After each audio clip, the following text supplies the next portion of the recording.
Senhor, meus irmãos, amém? Amém. Graças a Deus. Muito feliz de estar aqui entre vocês. E eu estou acompanhado ali da minha esposa, Adriele. Sou da igreja Paulo de Freitas, presbiteriana. E meu nome é Bruno, como o pastor falou, é só apenas uma breve apresentação ainda para quem não me conhece. Amém? Vamos à palavra de Deus. Abram as suas Bíblias em João capítulo 7.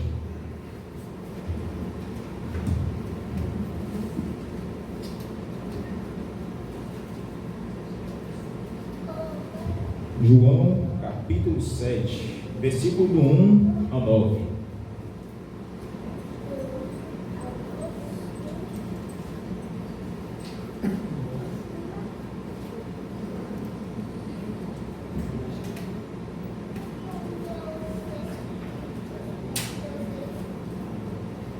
João 7, do 1 ao 9, amém? Está escrito: passadas essas coisas, Jesus andava pela Galileia, porque não desejava percorrer a Judéia, visto que os judeus procuravam matá-lo. Ora, a festa dos judeus, chamada festa dos tabernáculos, estava próxima. Dirigiam-se, pois, a ele seus irmãos e lhe disseram: deixa este lugar e vai para a Judéia, para que também os teus discípulos vejam as obras que fazes. Porque ninguém aqui procure ser conhecido em público e, contudo, realize os seus feitos em oculto. Se fazes estas coisas, manifesta-te ao mundo, pois nem mesmo seus irmãos criam nele. Disse-lhes, pois, Jesus: o meu tempo ainda não chegou, mas o vosso sempre está presente. Não pode o mundo odiar-vos, mas a mim me odeia, porque eu dou testemunho a seu respeito de que as suas obras são más. Subi vós outros à festa, eu porquanto não subo, porque o meu tempo ainda não está cumprido. Disse-lhe Jesus estas coisas e continuou na Galileia. Meus irmãos, nesta noite vamos entender como Jesus ele foi fiel ao propósito de Deus, fiel quanto ao tempo de Deus e a sua missão aqui na terra. Ele foi tão fiel que a sua fidelidade custou a sua morte, uma morte sacrificial. Então nós vamos entender como Jesus administrou esse tempo, irmãos, e também, claro, trazer algumas aplicações aí para as nossas vidas. João inicia este capítulo 7 dizendo: passada estas coisas, Jesus andava pela Galileia. Mas quais coisas foram passadas? Após Jesus ter curado um paralítico em Betesda, após ele ter multiplicado pães, após ele ter andado sobre as águas, após declarar ser filho de Deus igual ao Pai, após ser abandonado por muitos discípulos, após ser declarado seu pão da vida, ele não andava mais pela Galileia, porque a maioria desses feitos ele realizou na Galileia, mas andava pela Judéia. Ao contrário, ele já não andava pela Judéia, mas na Galileia. Por quê? Os judeus, isto é, a classe religiosa, desejavam, procuravam matá-lo. Todo conflito que se segue depois de João 7 faz referência ao caso em que Jesus curou um paralítico no templo de Betesda, porque Jesus passou a ser perseguido como alguém que não guardava o sábado. Por exemplo, aqui no versículo 19, ele diz: não vos deu Moisés a lei, contudo ninguém dentre vós observa. Por que procurai matar? Respondeu a multidão: tens demônio, quem é que procura matar? Replicou-lhe Jesus: um só feito realizei, e todos vos admirais. Esse um só feito faz referência a essa ocasião em que ele curou o paralítico em Betesda. Só que desse dia do paralítico, da cura do paralítico, até esse momento em que ele discursa com os líderes religiosos, há um período de 6 meses, um intervalo aí de 6 meses, igualmente um intervalo de 6 meses entre o versículo 1 e o versículo 2. Só que João se limita a dizer apenas o que Jesus andava na Galileia, não o que ele fez na Galileia. Só que nos evangelhos sinóticos a gente vê o que Jesus fez na Galileia, em Marcos, Mateus e Lucas. Ele curou muitas pessoas na Galileia, fez muitos feitos. A maioria dos seus milagres foram feitos na Galileia. Isso tem uma explicação, porque na Galileia, tanto a Galileia como a Judéia eram regiões administradas por pessoas diferentes. A Judéia tinha uma presença mais forte de judeus religiosos, tinha uma presença mais forte de fariseus, de saduceus. Lá estava toda a classe religiosa hostil a Jesus. E na Galileia, os judeus consideravam os galileus menos ortodoxos, eles consideravam os galileus menos irreligiosos, mas eles eram religiosos, claro. Só que eles não eram concisos no cumprimento da lei, eles eram mais relaxados no cumprimento da lei. E assim, os judeus consideravam os galileus mais relaxados, despreocupados quanto à lei. Isso explica porque Jesus fez mais milagres na Galileia do que na Judéia. Mas Jesus, ele permaneceu na Galileia não por medo. A gente vê que os judeus procuraram matar a Jesus, mas ele não permaneceu lá por medo. Não, ele não tinha medo. Apenas foi uma decisão estratégica. Ele foi para a Galileia não por medo, mas por uma decisão estratégica. Só que, intencionalmente, ele faz milagres no sábado. Porque ele faz os milagres não com o objetivo apenas de curar, como demonstração de misericórdia. Ele faz um milagre realmente para afrontar os judeus, para escancarar a hipocrisia religiosa, para escancarar a falsa religiosidade. Jesus fez um milagre intencionalmente por isso. E também ele fez esse milagre para que o conflito, para que um ambiente hostil fosse estabelecido à sua pessoa. Porque sem conflito não haveria cruz, sem conflito não haveria o sacrifício. Foi necessário haver o conflito. De uma certa forma, era necessário que os judeus ficassem com raiva de Jesus, porque não haveria a cruz.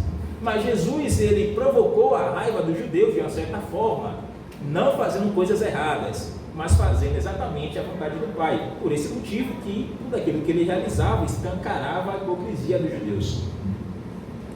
E a festa dos judeus aí estava próxima, a festa dos tabernáculos.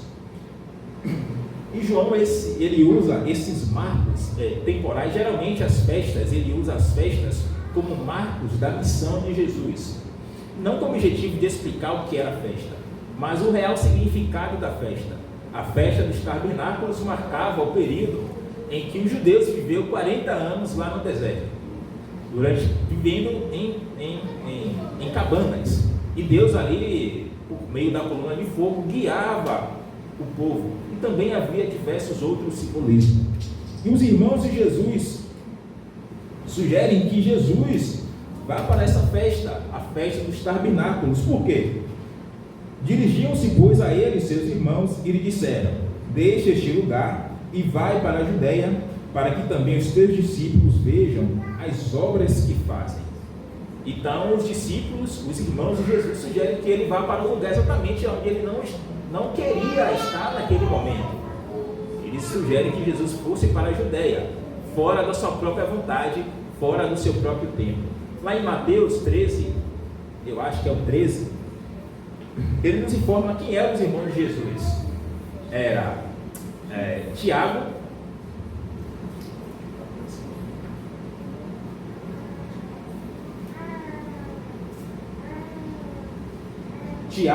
José, Simão e Judas, não Iscariotes, né, claro. E Jesus, ele tinha esses 4 irmãos, pelo menos mencionados, e algum desses irmãos sugeriu que Jesus fosse para a Judéia, mas Jesus não queria ir naquele momento. E Jesus está enfrentando algo muito comum na vida de muitos cristãos, a incompreensão familiar. E João explica a natureza dessa sugestão dos irmãos. Eles não criam em Cristo, até mesmo seus irmãos não criam em Cristo. Os irmãos não entendiam a natureza da missão de Jesus. Ele mesmo disse: um profeta não é aceito em sua própria casa. E quando a multidão dizia que Jesus estava endemoniado, no mínimo a sua família dizia que Jesus estava sem juízo. E aqui cabe uma aplicação, claro. Muitas vezes nós não vamos ser compreendidos pelos nossos próprios familiares na nossa caminhada cristã, e não devemos esperar a compreensão de quem vive segundo o sistema do mundo. Mas assim como Jesus permaneceu fiel ao seu plano, também devemos permanecer fiéis ao propósito de Deus, mesmo diante da incompreensão familiar. Davi foi marcado por esse dilema. Jeremias também foi marcado por isso. José também foi marcado por esse dilema. E muitos profetas também foram marcados pela incompreensão familiar. A fé, ela é como um crachá de identificação. Ela é pessoal, intransferível. A fé não vem por meio de uma herança hereditária ou familiar. O que existe são as influências, mas ela é individual. Só que a nossa família, ela também precisa estar inserida dentro do plano de Deus.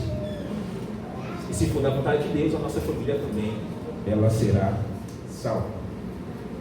Então os discípulos, os irmãos de Jesus, sugerem que ele fosse para a Judéia, a região onde ele não queria estar naquele momento.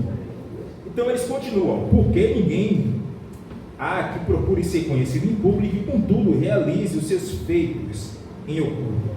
Se faz estas coisas, manifesta ao mundo, porque nem mesmo seus irmãos criam nele.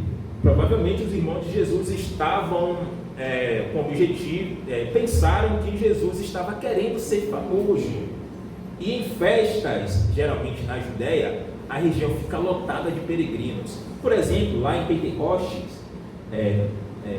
no episódio de Pentecostes, Atos capítulo 2, a região estava completamente habitada de peregrinos, pessoas vindas de todas as regiões, até mesmo tanto prosélitos quanto estrangeiros. E em festa na Judéia, a região ficaria nessas condições.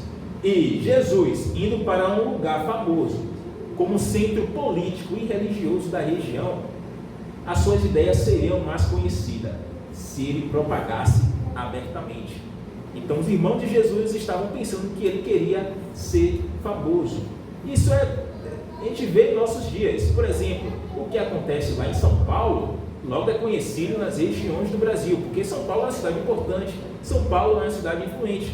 Logo, o que acontecia lá em Jerusalém também seria propagado por todo o mundo, porque eles pensaram que Jesus queria ser famoso. Tinha uma visão terrena da missão de Jesus, uma visão carnal daquilo que Jesus veio fazer. Mas Jesus disse: o meu tempo ainda não chegou, mas o vosso sempre está presente. Não pode o mundo odiar-vos, mas a mim me odeia, porque eu dou testemunho a seu respeito de que suas obras são más. Subi vós outros à festa, eu porquanto não subo, porque o meu tempo ainda não está cumprido. Disse-lhe Jesus estas coisas e continuou na Galileia. Jesus, embora não fosse imediatamente conforme a pressão externa dos seus irmãos, ele compareceu depois. Ele compareceu depois tanto que ele falou de uma forma tão poderosa que os gregos desejavam vê-lo. E os judeus ficaram horrorizados, completamente cheios de inveja de Jesus. Ele pregou lá em João 7,14, como está escrito: corria já em meia festa e Jesus subiu ao templo e ensinava. Ele foi segundo o seu próprio tempo, não segundo pressões externas. E Deus não é movido por pressões externas. Ele tem o seu próprio tempo para responder às nossas orações. Ele tem o seu próprio tempo, o seu próprio propósito, os seus próprios objetivos. E nossas orações mais sinceras, o que devemos entender é: Deus quer me dar, ou Ele quer responder? É do propósito de Deus. Antes de Ele responder às suas orações, Ele primeiro considera os seus próprios propósitos, depois os seus propósitos. Pois o mundo não gira em torno da gente. Ele não está criando filhos mimados que dê tudo aquilo que eles pedem. Jesus não vai dar tudo aquilo que a gente pede. Não, Ele está criando filhos que amem da maneira que Ele é, pelo que Ele é, e não pelo que Ele pode dar. Então não adianta gritar, se espernear, tentar manipular emocionalmente a Deus, tentar forçar a barra. como a gente vê em muitos ambientes.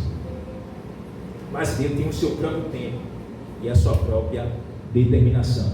E Ele foi segundo a sua própria determinação, segundo o seu próprio tempo, pois Ele tinha total consciência do Kairos, do tempo de Deus, que é o tempo oportuno. Ele é movido pelo tempo oportuno, pelo seu próprio tempo, pelos seus próprios propósitos, e não pelo nosso próprio relógio.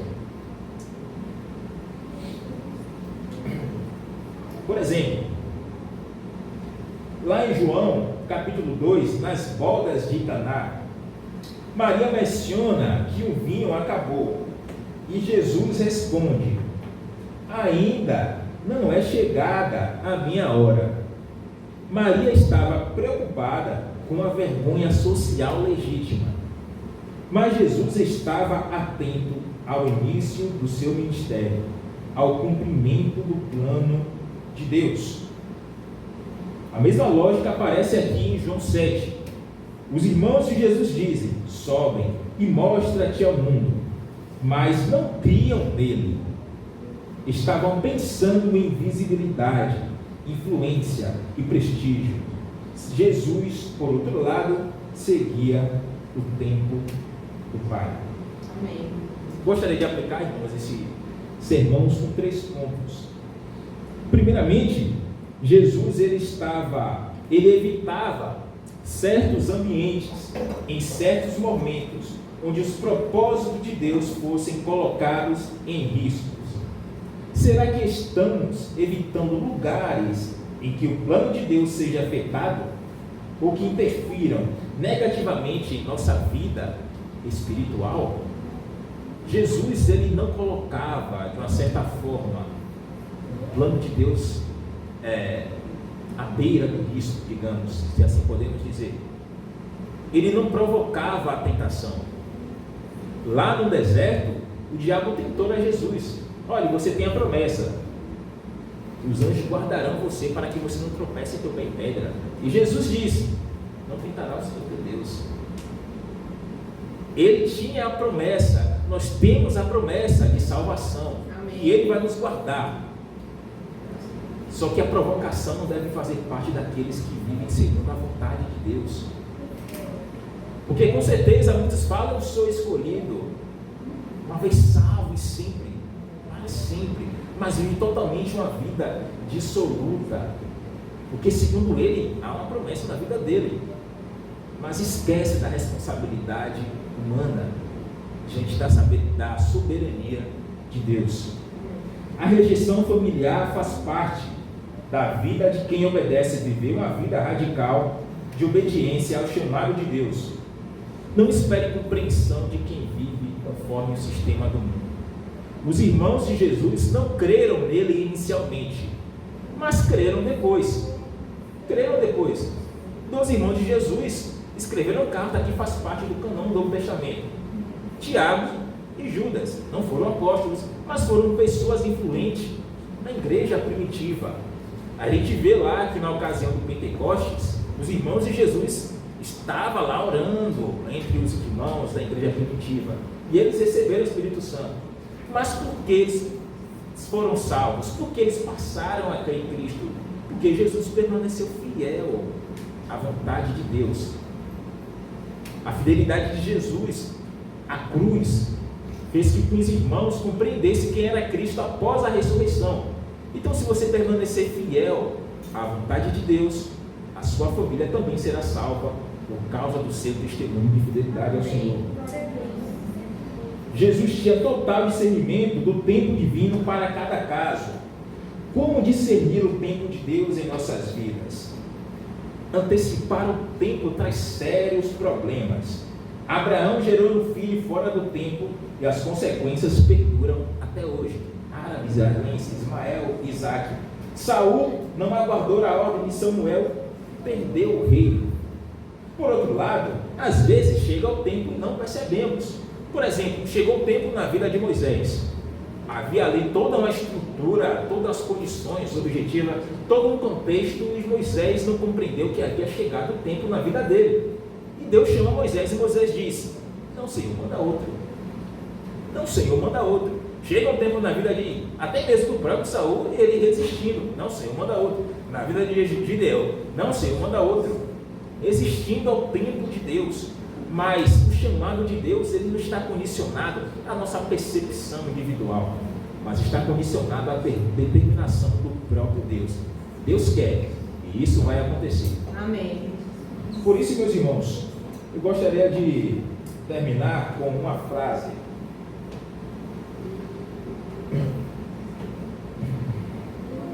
O tempo na vida de... Falei sobre Gideão. Cultive a comunhão com Deus, pois assim como o Espírito testifica que somos filhos, ele também dirá: pare, ele também dirá: avance. Como está escrito em Eclesiastes 8:5, e o coração do sábio discernirá o tempo e o modo. Amém, meus irmãos? Amém. Essa foi a pregação que o Senhor nos proporcionou esta noite, breve, mas o Senhor sabe todas as coisas. Amém. Amém.